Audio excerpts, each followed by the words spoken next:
Effective immediately. Your employment is terminated. The text message glowed on my phone screen as the ambulance siren wailed. My daughter's small hand felt cold in mine, her breathing shallow from anaphylactic shock. The paramedic was busy inserting an IV while calmly explaining treatment protocols, but his words blurred together as I stared at those 7 words. 6 years of dedication. 6 years of being the first one in, last one out. 6 years of missed bedtimes and mommy has to work conversations with my little girl. All ended with a text while my child fought for breath beside me. I didn't cry. I couldn't afford that luxury. Not when Arya needed me present, not broken.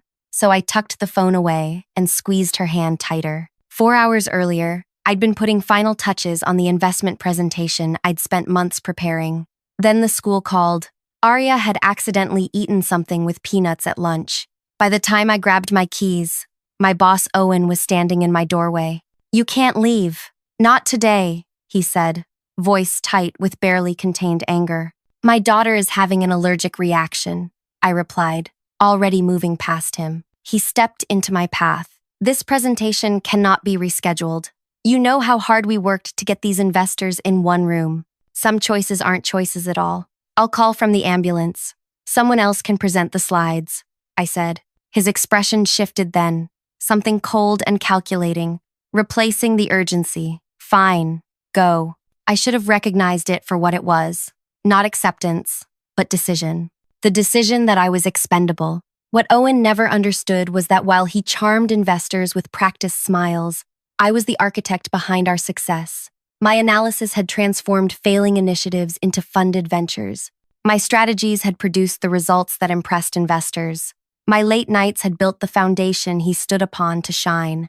The night before my termination, I'd noticed something troubling in our presentation materials.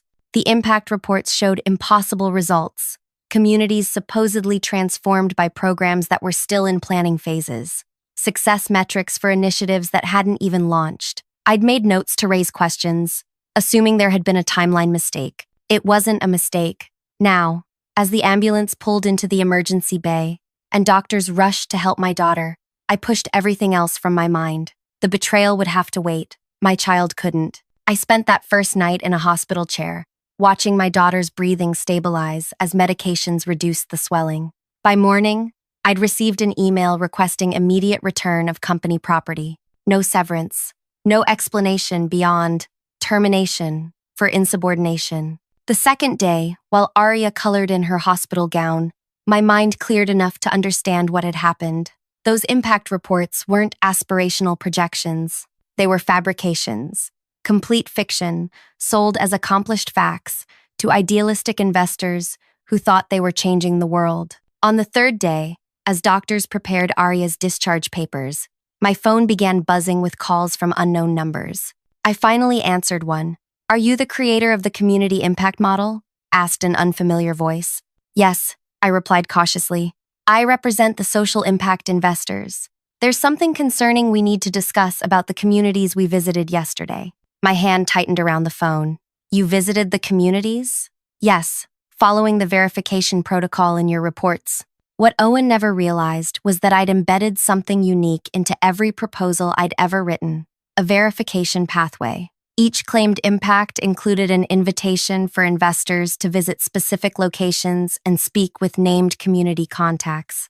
I'd always included this as theoretical future validation, knowing my boss never read the fine print. The day of my scheduled presentation, multiple investors had decided to actually follow those prompts. They'd wanted to see firsthand the wonderful changes their money had created. What they found instead were untouched problems, community centers that didn't exist, training programs no one had heard of. When they contacted the people listed, actual community leaders I'd interviewed during my research, these individuals confirmed nothing had ever happened. I never planned this revelation. I didn't orchestrate a takedown. My work ethic simply included thoroughness my boss couldn't comprehend. My firing had merely accelerated the investors discovering the truth for themselves. Before I continue, I want to thank you for listening to my story so far. If anything I've shared resonates with you, please hit that like button. It helps others find these real experiences. And if you haven't subscribed yet, I'd be grateful if you would. There's much more to this journey, and your support means everything. I read every comment, so please share your thoughts below. Now, let me continue with what happened after that phone call. My name is Layla Warren, and until that text message, I was the senior impact analyst at one of the country's fastest-growing social investment firms. I joined when it was barely more than an ambitious idea, bringing my background in data science and passion for measurable community change. I'm methodical by nature, the type who creates spreadsheets for grocery shopping and keeps emergency supplies in every location. Being a single mother to a child with severe allergies only intensified this tendency. Every teacher, friend, and babysitter had detailed instructions and backup EpiPens. I'd mapped every hospital between our home, Aria's school, and my office. What I hadn't planned for was betrayal from the company I'd helped build.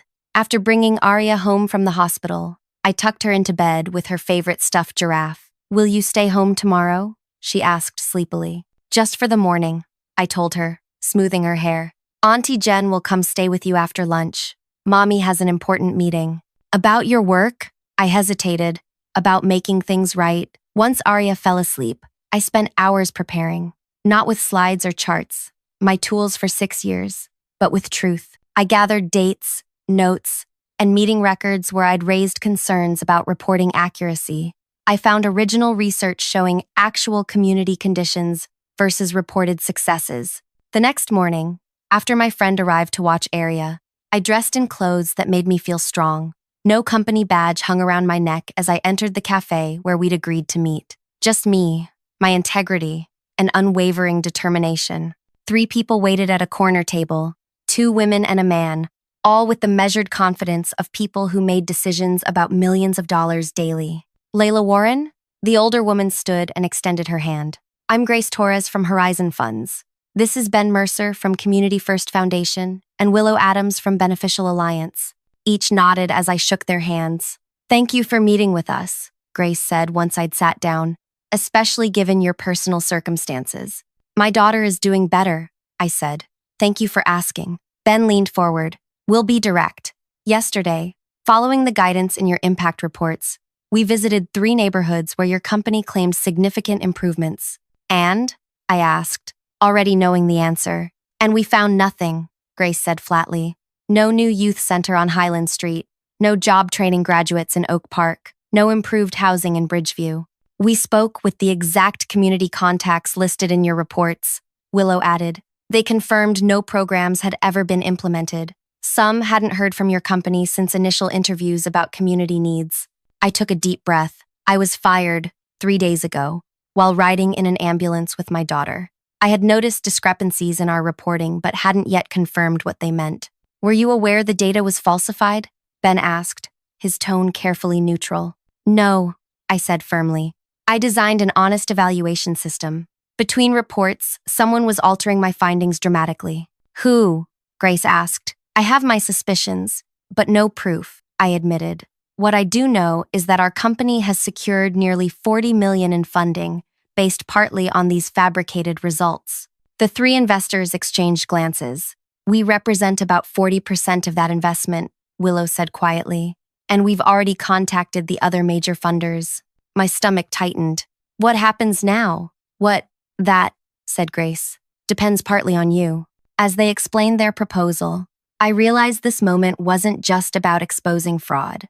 It was about creating real change for communities that had been promised help but received only empty words. The investors weren't just pulling their funding, they were redirecting it, bypassing the corporate structure entirely to work directly with the communities, and they wanted me to guide this new approach.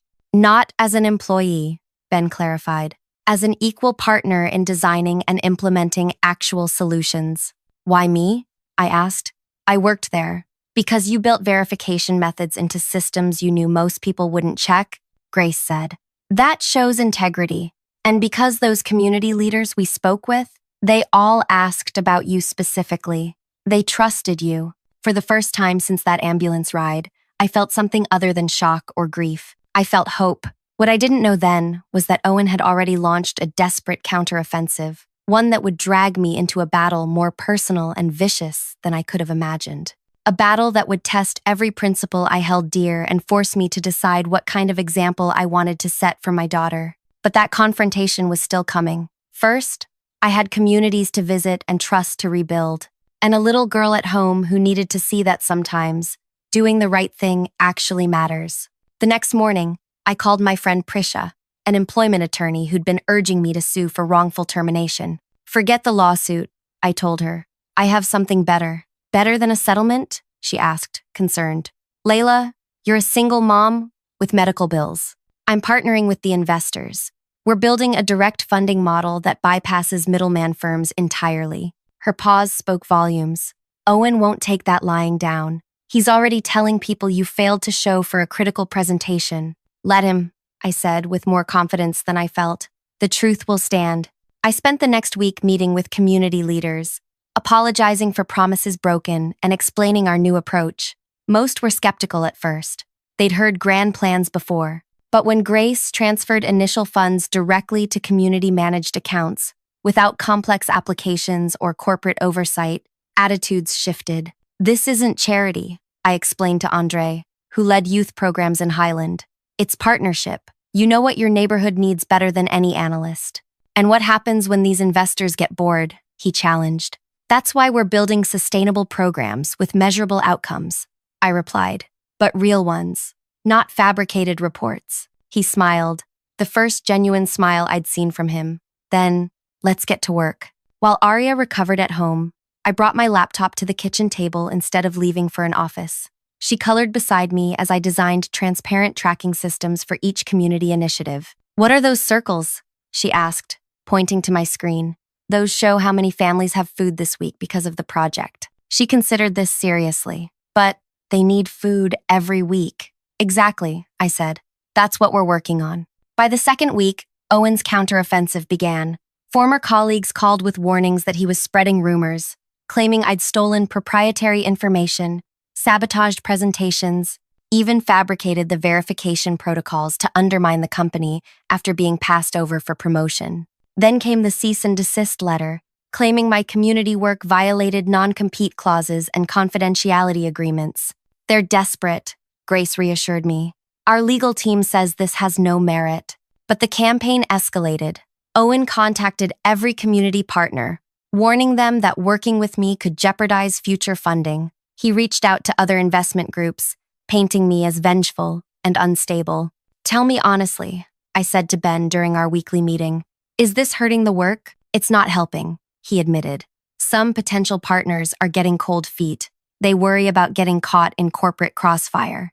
I went home that night, feeling defeated. Arya noticed immediately. Why are you sad, Mommy? I considered sheltering her from adult problems, but remembered how my own mother's vague reassurances had only increased my childhood anxiety. Sometimes when people do wrong things, they try very hard to make others look bad so no one notices what they did. She absorbed this with the clear-eyed wisdom of 7-year-olds. Like when Tommy broke the classroom fish tank but told everyone I did it? Exactly like that. But Miss Kim had a camera that showed the truth, she said triumphantly. I kissed her forehead. Sometimes grown-ups forget to look for cameras. That night, after Arya was asleep, I stared at my ceiling wondering if I'd made a terrible mistake. I could have taken severance, found another job, and maintained financial security for my daughter. Instead, I'd chosen principles over practicality. My phone buzzed with a text from Grace. Turn on Channel 8 now. The news was covering a scandal at a major social investment firm being investigated for investor fraud. The company wasn't named, but I recognized Owen standing beside his car, ignoring reporters' questions. The next morning, 3 more investors called me. We've been hearing concerning allegations about your firm's community impact reporting, said a man who introduced himself as Tripp from Wellspring Initiative. We're conducting our own investigation, but a colleague suggested we speak with you directly. By week's end, 7 more investment groups had pulled funding from my former company, but Owen wasn't finished fighting. On Monday, I received another text. We should talk about Arya's future. My blood ran cold. Owen had never met my daughter, never asked about her during 6 years of working together. That he would invoke her name now felt like a thinly veiled threat. I showed the message to Prisha, who advised documenting everything. This is crossing into potential harassment, she warned. 2 days later, I learned what Owen had really been planning. Willow called in a panic. Have you seen the proposal they just sent to regional partners? No, I replied. What proposal? They've created a new community initiative called Project Aria. It's exactly what we've been building, down to the direct funding model and community partnership structure. I felt physically ill. They've stolen our entire framework? Yes, but branded it as their original concept, claiming they've been developing it for years. They're approaching the same community leaders, offering identical support, but with their company logo. The most devastating part wasn't the theft of ideas, it was the calculated use of my daughter's name. Owen knew exactly what he was doing, taunting me with the knowledge that he could not only steal my work, but appropriate something deeply personal. I called an emergency meeting with our investor partners. We can fight this legally, Ben suggested. That could take years, Grace countered. Communities need help now. What if we go public? Asked Willow. Tell the media the whole story. I shook my head. Then, communities become collateral damage in a corporate feud.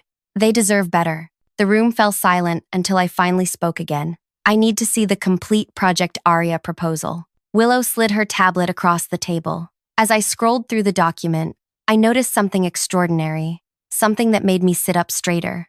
Owen had indeed copied our framework meticulously, but in his haste, he'd also copied my embedded verification protocols, the very system that had exposed his previous fraud. Even more significantly, he'd committed to specific outcome metrics by specific dates. He's promising impossible timelines, I said, almost laughing. Look, 50% employment increases in 3 months. Housing solutions for 200 families by quarter's end. Those numbers aren't achievable that quickly, Ben said, frowning. Not even with unlimited funding. Exactly, I replied. He's setting himself up to fail, spectacularly and publicly. But he'll blame implementation problems, Grace argued. He'll find scapegoats. Not if we help these communities succeed instead, I said quietly. The others looked confused. I don't want to compete with Project Aria, I explained. I want to ensure the communities it targets receive actual help from us, working quietly alongside local leaders, without corporate branding or press releases. You want to do the work without taking credit, Willow said slowly. I want these neighborhoods to succeed, regardless of who gets credit. I corrected. When Owen fails to deliver his impossible promises, these communities won't be abandoned, because we'll already be there, doing real work. That's not revenge, Ben said. That's redemption. For the communities, yes, I agreed. But there's one more piece. I explained my plan, not to expose Owen publicly myself, but to ensure that when his failure became evident, the contrast between promises and reality would be undeniable. We would document everything meticulously, not for publicity but for accountability. As we finalized our approach, my phone buzzed with a school alert. Aria's class was being sent home due to a power outage. I gathered my notes quickly. I have to get my daughter. We've got this, Grace assured me. Family first. As I drove to Aria's school, my mind kept returning to Owen's text about Aria's future. The implied threat still chilled me, but somehow the fear had transformed into something else. Determination. I wouldn't let him turn my daughter's name into a corporate branding exercise destined to fail. Instead, I would ensure that anything bearing her name helped people genuinely and lastingly. When I arrived at school, Aria ran to me with a drawing clutched in her hand. Look what I made in art class. It showed 2 stick figures, one tall, one small, standing beside what looked like garden plants with people gathered around. It's us at the community garden, she explained proudly, where you help people grow food. I hugged her tightly, suddenly understanding what true success looked like. Not investor percentages or professional recognition, but showing my daughter that making things better was always possible. What I couldn't have anticipated was how quickly Owen's house of cards would begin collapsing, or that the catalyst would come from a completely unexpected direction. The major investor call scheduled for the following week would change everything, revealing the true extent of what had been happening behind closed doors. And it would force me to make the hardest decision yet, one that would determine not just my professional future, but how I would teach my daughter about justice in an unjust world. As we drove home, Aria chattering about her day, I couldn't know that in 72 hours, the power dynamics would completely reverse. that the predator would become prey, that the lessons I'd never wanted to teach my daughter about corporate ruthlessness would instead become a lesson about standing firm in your truth, no matter how powerful your opponents. 3 days later, I sat in Grace's office, listening through the speakerphone as Owen's voice filled the room. This was the major investor call, where he planned to officially launch Project Aria. Grace had arranged for me to listen silently. Our commitment has always been to direct community support, Owen was saying, his voice smooth with practiced sincerity. Project Aria represents the culmination of years of planning. I clenched my fists, biting back words as he outlined his approach to community partnership, the exact model I'd spent years developing. "You're claiming these community partnerships are established?" asked an investor I didn't recognize. "Absolutely," Owen replied confidently. "We've been working with these neighborhood leaders for years. They're fully committed to our approach." I raised my eyebrows at Grace. This was a blatant lie. The community leaders had only received his proposals last week. "That's interesting," came another voice. "Because I've spent the morning touring Highland District with Andre Thompson, who says your company only contacted him 8 days ago." A heavy silence fell. "Andre is understandably protective of his relationship with us," Owen finally responded. "We respect his discretion with outside parties." "I'm not an outside party, Mr. Bryant," the voice continued. "I'm Tao Lin, chairperson of the Regional Development Authority. Andre has been my colleague for 15 years. I covered my mouth to keep from gasping. The RDA controlled municipal funding streams worth hundreds of millions. "Of course, Mr. Lin," Owen backpedaled quickly. "I meant no disrespect. Let me be direct," Lin continued. "We've spoken with leaders in all 5 neighborhoods targeted by Project Aria. None confirm long-term relationships with your firm. Several expressed concerns about your aggressive timeline and whether you would maintain support if early metrics weren't met. The tension could be felt even through the phone line. Moreover," Lin added, "we've uncovered concerning patterns in your previous reporting. Communities listed as transformed by your initiatives report no contact beyond initial assessments. This pattern spans 4 years." Grace muted the call momentarily. "This is unexpected. Lin wasn't scheduled to be on this call. What happens now?" She unmuted as Owen was speaking, his voice noticeably strained. "Regrettable miscommunication. Our on-the-ground team has clearly failed to maintain proper documentation of our community engagement." "Mr. Bryant," interrupted another voice, "this isn't about documentation. The Beneficial Alliance has independent verification that programs reported as successful simply don't exist." "Who authorized this investigation?" Owen demanded, his composure cracking. "I did," said Willow calmly, "after visiting 3 neighborhoods personally." "Your former employee raised legitimate concerns," added another investor.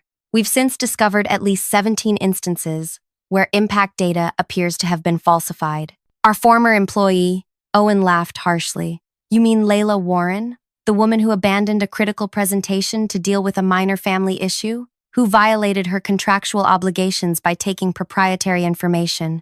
I stiffened at the dismissal of my daughter's emergency as minor. "A woman whose child was experiencing anaphylactic shock," Lynn said coldly. "I reviewed the medical records myself. That you would terminate someone's employment via text message while they were in an ambulance speaks volumes about your company's values." "Medical?" Owen sputtered. "How did you obtain private medical records?" "My wife is the emergency physician who treated Aria Warren," Lynn replied. "When she heard this child's mother had been fired while in our emergency department, she was disturbed enough to mention it. I recognized the name from community partners who spoke highly of Miss Warren's integrity." Grace squeezed my shoulder as I sat frozen in disbelief. "This call was supposed to be about Project Aria's launch," Owen said tightly. "No, Mr. Bryant," Lynn corrected. "This call is about accountability. The Regional Development Authority is suspending consideration of all funding requests from your firm pending a complete audit. I've recommended our partner organizations do the same." One by one, investors voiced similar positions. Within 15 minutes, Owen's funding streams had effectively evaporated. As the call ended, Grace turned to me. "I didn't know about Lynn's connection," she said. "This changes everything." My phone buzzed with a text from a number I didn't recognize. "This isn't over." "Oh," I showed Grace, who frowned. "Document it. This is becoming harassment." That evening, as I tucked Aria into bed, my phone rang with Owen's number. After a moment's hesitation, I answered. Don't hang up, he said quickly. Please, I need 5 minutes. I'm listening. I stepped into the hallway, closing Arya's door. I'm willing to publicly acknowledge your contributions, he offered. Reinstate your position with a significant promotion and compensation package. Why would you do that? Because the investors respect you, he said bluntly. And right now, I need their confidence. So this isn't about recognizing my work. It's about using me to salvage your reputation. It's business, Layla. Nothing personal. I nearly laughed. Firing me while my daughter was having a medical emergency felt pretty personal. It's pretty personal. A regrettable decision made under pressure, he conceded. One I'd like to correct. By naming your stolen project after my child, was that also business? His pause told me everything. I'm not coming back, Owen. Not for any title or salary. Then what do you want? He asked, frustration evident. Revenge? You've already cost us millions in funding. Isn't that enough? This was never about revenge, I said quietly. It was about doing right by communities that were promised help. It was about honesty. Noble sentiments don't pay mortgages, he snapped. You're raising a child alone. Be practical. I am being practical. I'm teaching my daughter that integrity matters more than expediency. She can't eat integrity, he said coldly. My daughter is not your concern, I replied, my voice steady despite the anger rising within me. Neither is my financial situation. Fine. Enjoy your moral high ground while it lasts, he said. But remember, I built this company from nothing once. I can do it again. You've made an enemy you can't afford. After he hung up, I leaned against the wall, suddenly exhausted. The threat lingered in the air, but somehow its power had diminished. Owen's empire was crumbling, built as it was on fabrications. Mine, whatever it would become, would have a stronger foundation. The following Monday, I met with Grace, Ben, Willow, and surprisingly, Tao Lin. The authority is redirecting developmental funds, Lin explained. We need partners with demonstrated integrity and community understanding. Like you, Grace added. They proposed creating an independent community development organization with transparent governance and direct accountability to the neighborhoods served. They wanted me to lead it. This isn't about replacing one middleman with another, Lin clarified. It's about building something fundamentally different. What about Owen? I asked. He's already threatened me. He'll see this as declaration of war. Mr. Bryant has more immediate concerns, Lin said diplomatically. The audit has uncovered financial irregularities beyond misreporting. Regulatory agencies are now involved. 2 weeks later, the business section of the local paper ran a small article about an investment firm under investigation for fraud. Owen's name appeared halfway through. No charges had been filed, but 3 executives had resigned. I didn't feel the satisfaction I might have expected. Instead, I felt a strange emptiness, quickly filled by the urgency of real work. The communities didn't care about corporate drama. They needed functional programs. 6 months passed in a blur of activity. Our new organization, simply called Community Partners, established workspace in a previously vacant building in Highland. I hired a small team, including 2 people from my former company who had contacted me privately, disgusted by what they'd witnessed. One rainy Tuesday, I looked up from my desk to find Owen standing in my office doorway. He looked thinner, his expensive suit replaced by casual clothes. "Can I come in?" he asked, uncharacteristically tentative. I nodded, curious rather than afraid. "I signed a settlement agreement yesterday," he said, sitting across from me. "No criminal charges, but significant financial penalties. The company will be dissolved." "I'm sorry," I said, realizing I meant it. Creating something and watching it collapse was painful, regardless of circumstances. "Are you?" He studied me. "I thought you'd be celebrating." "For one, I never wanted destruction. I wanted accountability." "Well, you got both," he sighed heavily. "I'm leaving town. Fresh start somewhere. My reputation hasn't preceded me." "What will you do?" "Consulting, probably. Reconsider priorities." He met my eyes directly. "I came to apologize. Firing you that way was unconscionable, regardless of our professional disagreements." The apology surprised me more than his appearance. "Thank you," I said simply. "Your new organization seems to be thriving," he observed, glancing around my modest office. We're doing real work. It's harder than fabricating results, but more satisfying. He actually smiled at that. I imagine so. After he left, I sat quietly, processing the encounter.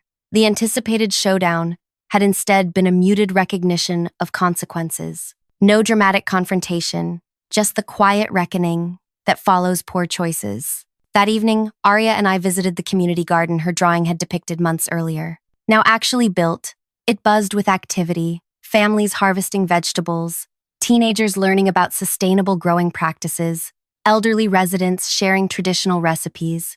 Remember when you asked if people would have food every week? I asked her, watching children fill baskets with tomatoes. She nodded, sampling a freshly picked strawberry.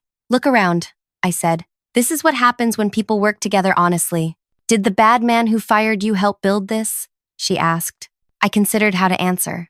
No, but in a strange way, his actions led to something better than what existed before. Like when the caterpillar turns into a butterfly? She suggested. Something like that.